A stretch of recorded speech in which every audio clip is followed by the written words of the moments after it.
Welcome once again to the Ahern video podcast. Today I want to touch on that very sensitive issue, e-logs. We know we have a tremendous driver shortage. I believe the American Trucking Association says that we're short 30 to 35,000 drivers a year. I think one of the analytical companies said that within the next 10 or 15 years we could be as short as 200 and something thousand drivers per year. And do I believe those figures to be accurate? Yes. Is e-logs going to complicate our issue? Maybe initially, but I think if you look at the idea, is technology in many instances is supposed to help us. But as you get older, we don't like to embrace technology. And as you get older, because of so many things that have happened with technology, you just finally draw the line. But for older drivers, do they embrace e-logs? Some do, some don't. But if they utilize e-logs and they understand how it makes their job much easier and it understands that it could give them more productivity, then I think they would embrace it. So the point is, the mandate's been made. It's being endorsed by the trucking associations. It's a mandate because the public is demanding that, you know, we become safer and safer and safer. And regardless of what we believe is right, wrong, or indifferent, we have to deal with the cards that we've been dealt. So e-logs, I believe, are mandated in 2016.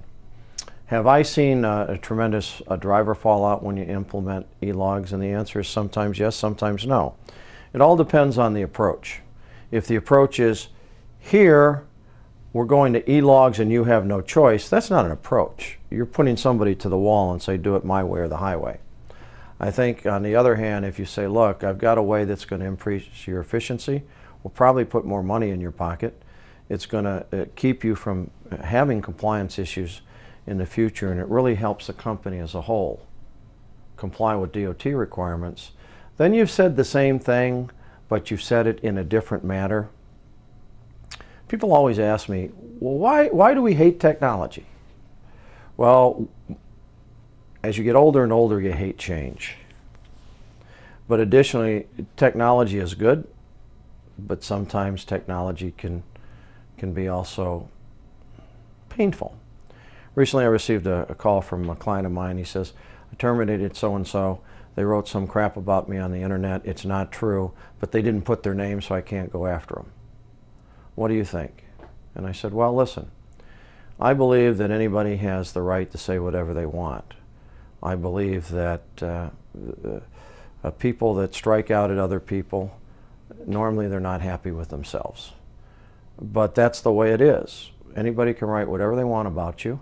It doesn't have to be correct, and the website that publishes it, you know, doesn't have any responsibility because they're not verifying whether it's fact or fiction. But I think the point I was making is, look at the positive side. Today, 35% of our business comes off the internet. And what I was telling them is, look, you're never going to make everybody happy in life. You're never going to be able to satisfy everybody's desires. There's always going to be some people that don't like you. But I think on the other hand is look at the brand you've created on your business. I think you're one of the most ethical people I've ever met. I appreciate having the opportunity to do business with you. But it is what it is. People today are allowed to say whatever they want, and they are protected because they don't put their name down. But more importantly than that, what do your drivers say about you? What do your employees say about you? What does your accountant say about you? What does your attorney say about you? And those are the things. What does your church say about you? What do your friends say about you? I think those are important things. And so you say, why do you discuss all of those things? Well, because what happens is when you bring up e-logs, it's technology. And Joe might have been talking to Sally that says, technology just creates more problems. Technology makes it harder for us to survive. I had one driver call me because I did an interview for Road Dog radio show one time, and he says, I'll be damned if I'm gonna, the day I have to fill out an e-log, I'm quitting. Well, how old are you, sir? 63. Okay. Well, that's a choice you made. But, you know, the bottom line is e-logs aren't going to to hurt our business on the long term. What's going to hurt our business on the long term is how do we attract drivers to an industry that's very difficult to operate in. One, wages have to go up. Two, the equipment has to get better. And three, I truly believe that the persona of our industry has to change. Right now, they say the economy is improving. Well, is the market moving? Yes. Does that mean the economy is improving? I don't know. Every time I read the paper, the gap between the wealthy and the middle class is getting worse. So if the economy is improving, how's it improving? With minimum wage? Today, a position as a representative of a trucking company is a great job to have. Most of them have benefits. Most of them have vacation pay. Most of them have nice equipment. Most of them truly care. Does that mean that all trucking companies care? No. And I think one of the things is, as you're continuing to build your business, as you're continuing to work with your drivers, we have to understand that drivers are people, just like anybody else. Drivers have issues, just like everybody else. And whether you're the executive of a $2,500 or $4,000 truck operation or a 10 truck operation, your most important asset is your driver. And he or she should be a major concern. And if he or she are complaining, find out if they're legitimate complaints. If they're not, then there's nothing you can do about it. Some people will just complain. Don't categorize it as a driver. People in general complain about everything if they're not happy with their life. But when a driver is so important to the survivability of your business and the profitability of your business, pay attention to what they say. If they don't like e-logs, find out why they don't like e-logs. Spend some time with them.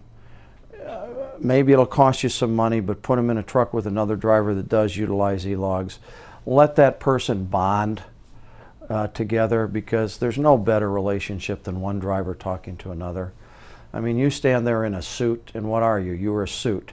Are you on the highway all hours of the day dealing with people that don't like you, dealing in snowstorms, dealing with 20, 30, 40 below zero, going to a shipper and them telling you, get your damn truck out of here because it's not? No, you're not dealing with any of that. They are. And so I think what you have to do, this is a human relations issue. Deal with the issues. Some drivers don't like e-logs. It's mandated that they have to have e-logs, but it doesn't necessarily mean that you have to cram it down their throat. Eventually they're going to have to take it, but if you have a good driver, you don't want that driver to leave just because technology is forcing something. You want to help that driver, male or female, get through the issues of accomplishing what has to be accomplished to keep them in that seat. So if there's anything I can impart to you is, we all look at challenges. We all have challenges. Trucking is a penny's business. Today it's so crucial that we have drivers in trucks to operate our fleets. So the dynamics of how you handle the drivers have to change. The dynamics of how you treat the drivers have to change.